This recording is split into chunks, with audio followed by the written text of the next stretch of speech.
In this video, sponsored by the makers of Rise of Kingdoms, we're going to check out the new information that was just posted on the official channel, and I'm hyped about it. There's new museum buffs, new commanders, and wait, hold up, talents coming soon? Let's start with that, talents coming soon. There's several things this could be without thinking too much about it. It could be reworked talent trees for trees we already have. It could be new combinations of talent trees that we haven't seen before. It could be new talent trees entirely. I think the new talent trees entirely will be a lot of work and would merit more conversation than just this. So I don't think that's it.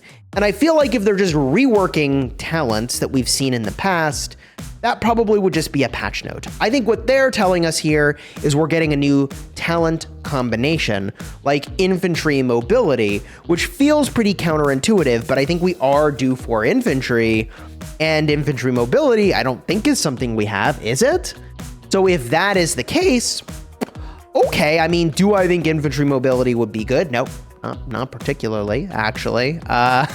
Mobility tree is, I mean, like, I guess if you want to carry the Ark in Ark of Osiris, if you want to be toxic and run around hitting gathering marches, win a mightiest governor, you don't make any friends, but like, maybe that's what it is. But Omniarch in his video pointed out that the dude all the way on the left has spurs on his boots. And why would he have spurs unless he rode horses? Maybe they had some famous mounted assaults, but are really more of an infantry leader. I don't know. We'll find out, right? But I will point out a couple things that we can see here from the silhouettes of these commanders. Let's talk about the commanders. Two new commanders.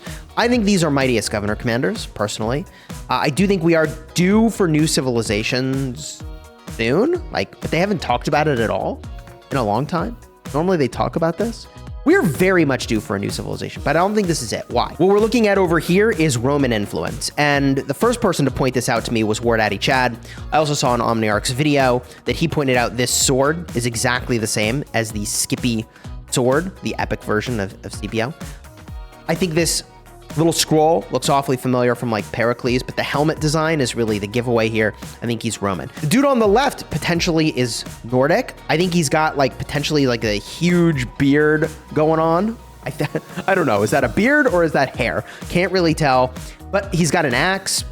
But also this shield. The shield is the thing we got to talk about. It was actually Gumbo who reached out to me first, and let me show you what he sent me. Here's the coat of arms for Norway. But more importantly, if we go to this next image, the arms has its origin in the 13th century.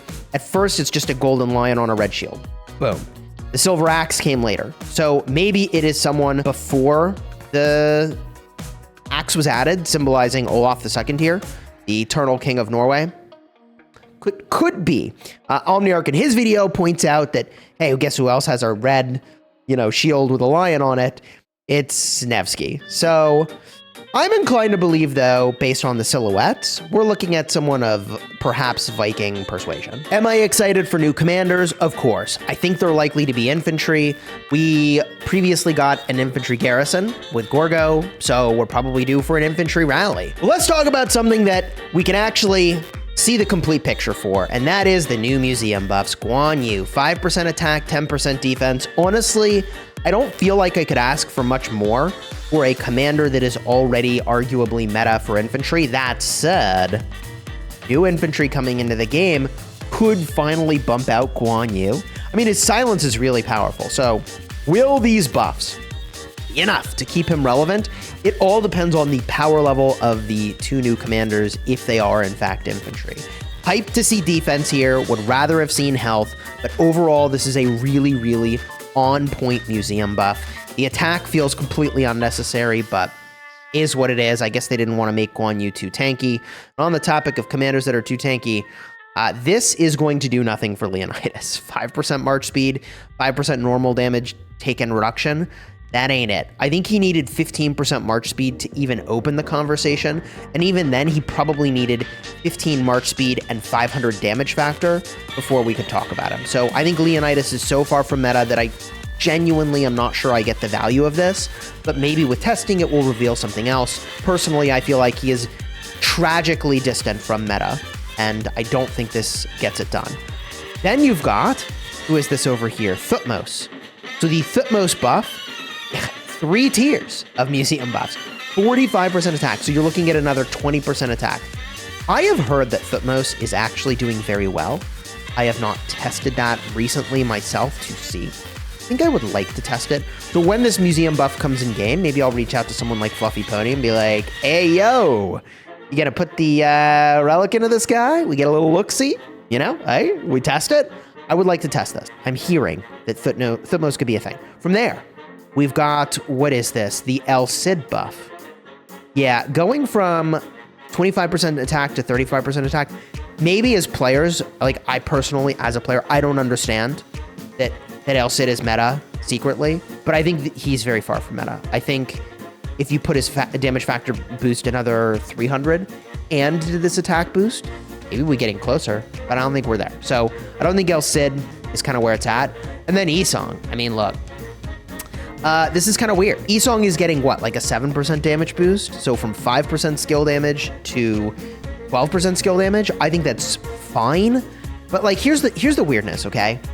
The weirdness of these third tier of museum buffs is that I feel like they're supposed to be helping new players have commanders that are relevant, but no new player is going to have this much currency.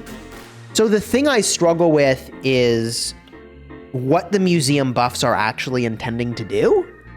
And it could just be that it's designed to give endgame players or big spenders more options. But the thing I would like for museum buffs to do is to make early game commanders competitive with endgame commanders, that early game players feel like they have something relevant to collect. And although these museum buffs are fantastic, like putting more buffs onto Esong is amazing, I feel like the accessibility of third tier buffs is it's like getting really difficult at this point, and really pricey. So my perspective on this one is that I would really like the museum buffs for early game commanders to be very, very cheap. Like the easy solve here is to just refund people some amount of this currency that they've already spent and reduce the cost appropriately. Well, not appropriately, but in accordance with that, so that new players to the game can do more in Season of Conquest. That's what I would be looking to do. And these are not replacements for the new commanders that come into the game. Like, how can you... there's no debating. There's no buff you can put on any commander that makes them comparable to Liu Chat, right? It just isn't a thing. Or to Zhuge Liang. This does not do it, right?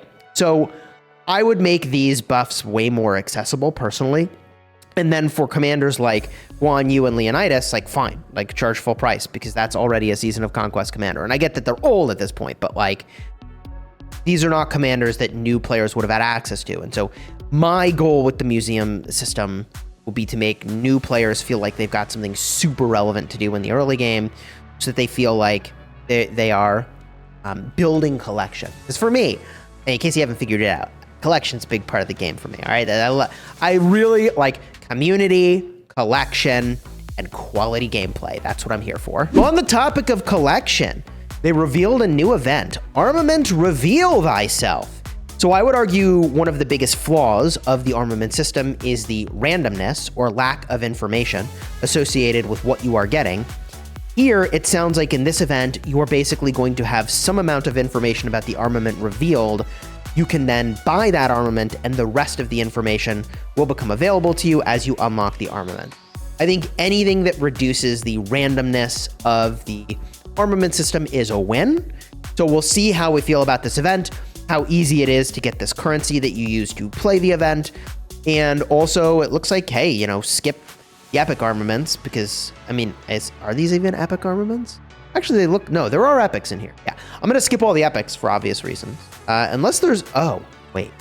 There is a refresh over here. I wonder if you're going to have to refresh this event. I'll probably cover this way more in depth. In fact, I'll probably max out the event when it arrives in game. So subscribe to the channel if that's what you want to see. And if you want to see the last time I did an armament event that showed up, card will be right over here in just a second. Click it, see how I did.